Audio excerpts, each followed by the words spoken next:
На нескольких предприятиях республики занимаются производством защитных масок. Ежедневно шьют порядка 10 тысяч штук. Производство организовано Министерством экономического развития. Как поясняют в ведомстве, они не для розничной продажи. Их передают в медучреждения и муниципалитеты. Средства индивидуальной защиты раздают и на поминальных мероприятиях.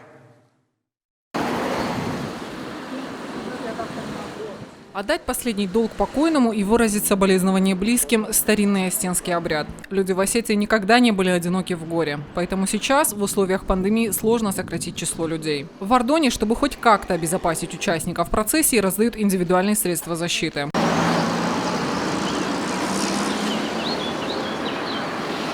Полторы тысячи масок району выделило правительство республики, а 1000 закупило руководство района. Сегодня и в последующие дни на мероприятиях, которые проходят, где большое количество людей, мы раздаем где-то от 100 до 150 масок на каждых мероприятиях. В нескольких местах были флаконы с жидкостью для дезинфекции рук.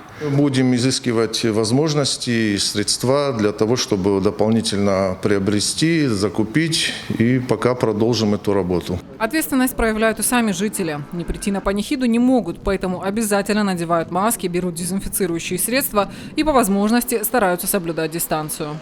Как бы ни было, надо придерживаться.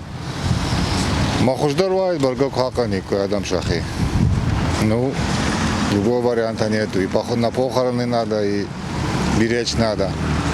С рекомендацией сократить число людей обратились и специалисты Роспотребнадзора. В особой зоне риска люди старше 60 лет. Обезопасить старших и организовывать панихиду с учетом рекомендаций просит и Высший совет осетин. Далек от мысли, что мы их можем отменить или запретить кому-то ходить, это невозможно, к сожалению. Но ходить нужно, видимо, только по необходимости.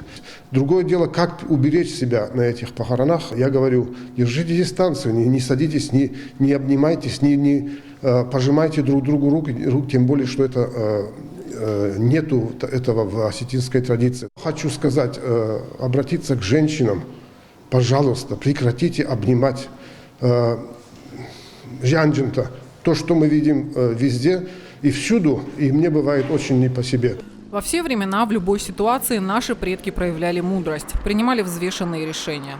Такое время наступило и сейчас. Важно проявить сознательность, чтобы сохранить здоровую нацию. Алина Хасцаева, Игорь Войцеховский, Новости Осетии.